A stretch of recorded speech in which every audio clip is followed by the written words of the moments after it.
As-tu déjà pensé que tu pouvais vivre dans une prison invisible? Une prison qui n'a ni barreaux de fer, ni cadenas, mais qui t'enlève les choses les plus précieuses que tu possèdes, ton temps et ton argent. Ce n'est pas une exagération, c'est la réalité de millions de personnes chaque jour, sans même s'en rendre compte. Et cette prison a un nom: banque, carte de crédit, intérêts cachés, inflation et habitudes financières répétées encore et encore, comme si elles étaient normales.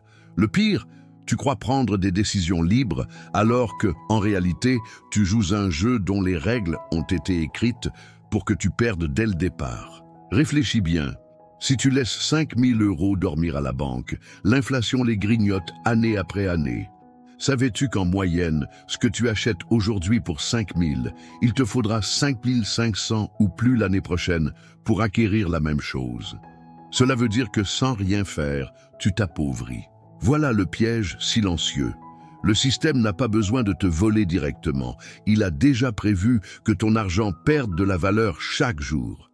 Et pendant que tu te sens fier d'avoir des économies à la banque, la vérité, c'est que la banque multiplie cet argent en le prêtant à des taux exorbitants, s'enrichissant pendant que ton solde reste figé.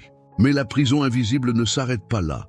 As-tu remarqué ces crédits préapprouvés qui apparaissent dans ton application bancaire comme ils étaient un cadeau? Ce n'est pas de l'argent en plus, ce sont des chaînes déguisées en opportunités. Chaque fois que tu cèdes à la tentation du crédit facile, tu vends plus d'heures de ta vie à la banque. Tu deviens esclave de mensualités interminables, d'intérêts dissimulés et de dettes qui grossissent comme une avalanche. Et le plus ironique, pendant que tu te réjouis d'avoir pu financer un téléphone en 24 mensualités, la banque, elle, célèbre parce qu'elle t'a piégé. Voici une statistique brutale. Plus de 60% des personnes qui reçoivent une augmentation de salaire finissent plus endettées quelques mois plus tard. Pourquoi? Parce qu'au lieu d'utiliser cet argent pour investir ou créer des actifs, elles augmentent leurs dépenses. Nouvelles voitures, logements plus chers, consommation accrue, elles tombent dans le piège du « gagner plus pour dépenser plus ». Et la vérité la plus cruelle, c'est que tout cela est planifié. Pendant que tu fais des heures supplémentaires pour maintenir ton nouveau style de vie, d'autres investissent et construisent une richesse silencieuse. Veux-tu un autre secret dérangeant? Les riches ne considèrent pas les banques comme un endroit où garder leur argent. Ils les utilisent comme des outils. Pendant que la classe moyenne croit que mettre de l'argent de côté, c'est la sécurité, les riches savent que la vraie sécurité vient de l'argent qui travaille pour toi.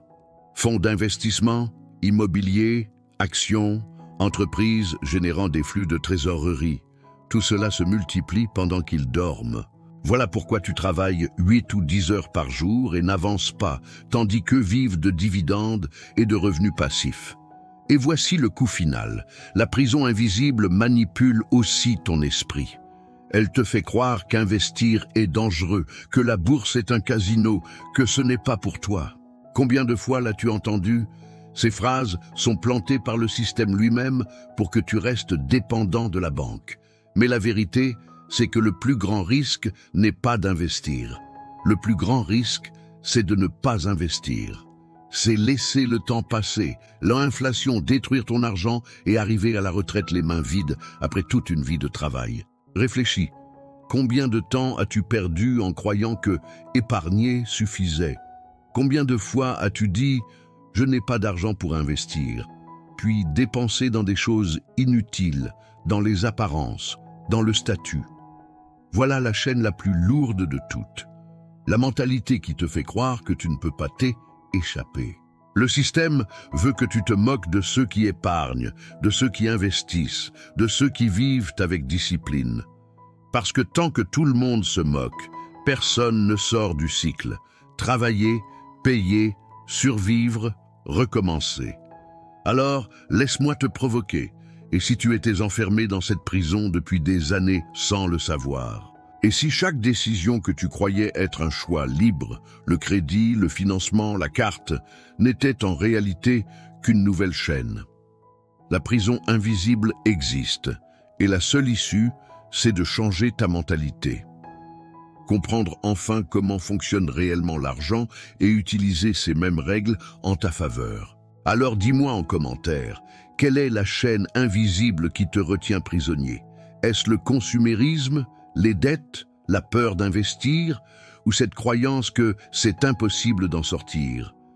Reconnaître cela, c'est le premier pas. Car la liberté financière ne commence pas quand tu gagnes plus, mais quand tu cesses d'être esclave d'un système qui, haine, a jamais voulu te voir libre.